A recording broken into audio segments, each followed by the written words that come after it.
വിശുദ്ധ ലൂക്കോസ് എഴുതിയ സുവിശേഷം 12-ാം അധ്യായം 4 മുതൽ 7 വരെയുള്ള തിരുവചനങ്ങൾ.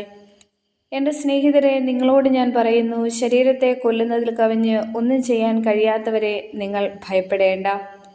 എന്നാൽ നിങ്ങൾ ആരെ ഭയപ്പെടണമെന്ന് ഞാൻ മുന്നറിയിപ്പ് തരാം. കൊന്നതിനു ശേഷം നിങ്ങളെ നരകത്തിലേക്ക് തള്ളിക്കളയാൻ അധികാരമുള്ളവനെ ഭയപ്പെടുവേൻ. അതെ, ഞാൻ പറയുന്നു, അവനെ ഭയപ്പെടുവേൻ.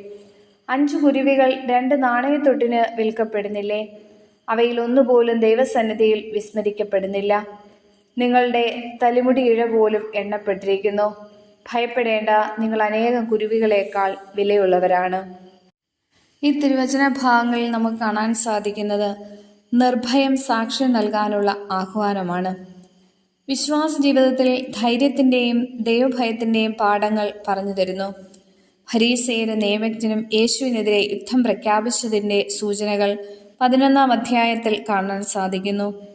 യേശുവിൻ്റെ വിമർശനത്തിൻ്റെ ഭാവി ഫലങ്ങൾ ശിഷ്യന്മാരുടെ മനസ്സിലും ആശങ്കകൾ ഉയർത്തി കാണണം. ഈ പശ്ചാത്തലത്തിൽ അഭയത്തിൻ്റെ പാഠം യേശു ശിഷ്യന്മാർക്ക് നൽകുന്നു. ലോകത്തിൽ മറ്റെന്തിനേക്കാളും ജീവന് വില കൽപ്പിക്കുന്ന കാലത്തിലൂടെയാണ് നാം കടന്നു പോകുന്നത്. മരണത്തേക്കാൾ ഭയക്കേണ്ട കാര്യമുണ്ടെന്ന് പറയുന്നു. കൊല്ലുന്നവനേക്കാൾ ഭയക്കേണ്ട ആളുമുണ്ട്. ഒരു ക്രിസ്ത്യാനിക്ക് പ്രധാനപ്പെട്ടത് ജീവനേക്കാൾ നിത്യജീവനും. കൊല്ലുന്നവനേക്കാൾ നിത്യജീവൻ നിഷേധിക്കാനും നരകം വിധിക്കാനും അധികാരമുള്ളവനെ ആണ്. ദൈവത്തെ അല്ലാതെ മറ്റാരെയും ഭയപ്പെടരുതെന്ന് യേശു ശിഷ്യന്മാരോട് കൽപ്പിക്കുന്നു.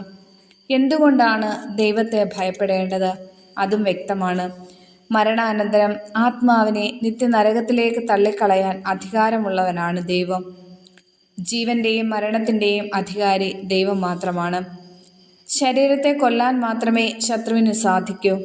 ആത്മനഷ്ടമാണ് യഥാർത്ഥ നഷ്ടം. യേശു ചോദിക്കുന്നു, ഒരുവൻ ലോകം മുഴുവൻ നേടിയാലും തൻ്റെ ആത്മാവിനെ നഷ്ടപ്പെടുത്തിയാൽ അതുകൊണ്ട് അവന് എന്തു പ്രയോജനം? വിശുദ്ധ മർക്കോസ് എഴുതിയ സുവിശേഷം 8-ാം അധ്യായം 36-ാം വാക്യം. ആത്മലാഭത്തിനു വേണ്ടി ശരീരം ത്യജിക്കുന്നതാണ് ശരീരലാഭത്തിനു വേണ്ടി ആത്മാവിനെ കൊല്ലുന്നതിനേക്കാൾ ശ്രേഷ്ഠം. ദൈവത്തോടുള്ള ഭയം മരണഭയമോ ശത്രുഭയമോ അല്ല, സൃഷ്ടിച്ചു പരിപാലിക്കുന്നവനോടുള്ള വിധേയത്വവും സ്നേഹവുമാണ്. 2 നാണയത്തൊട്ടുകൾക്ക് വിൽക്കപ്പെടുന്ന 5 കുരുവികൾക്ക് ആരും മൂല്യം കൽപ്പിക്കാറില്ല.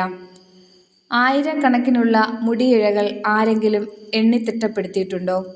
എന്നാൽ ദൈവസന്നിധിയിൽ ഒരു കുരുവി പോലും വിസ്മരിക്കപ്പെടുന്നില്ല. എണ്ണപ്പെടാത്ത ഒരു മുടിയിഴ പോലും നമ്മുടെ ശിരസിലില്ല.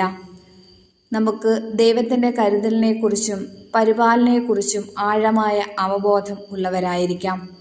നമ്മുടെ മനസ്സിൻ്റെ ഹൃദയത്തിൻ്റെ അകത്തളങ്ങളിൽ കൂറിയിടാം. ഏറ്റവും ശക്തമായ സുരക്ഷ ദൈവം തന്നെയാണ്. ദൈവം കൂടെയുണ്ടെന്ന് വിശ്വസിക്കുന്നവന് ആരെയും ഭയപ്പെടേണ്ട ആവശ്യമില്ല. തൂണിലും തുരുമ്പിലും പരിപാലിക്കുന്ന ദൈവമുണ്ടെന്ന ഉൾബോധമാണ് അഭയത്തിൻ്റെ വരപ്രസാദം നമ്മിൽ നിറയ്ക്കുന്നത്.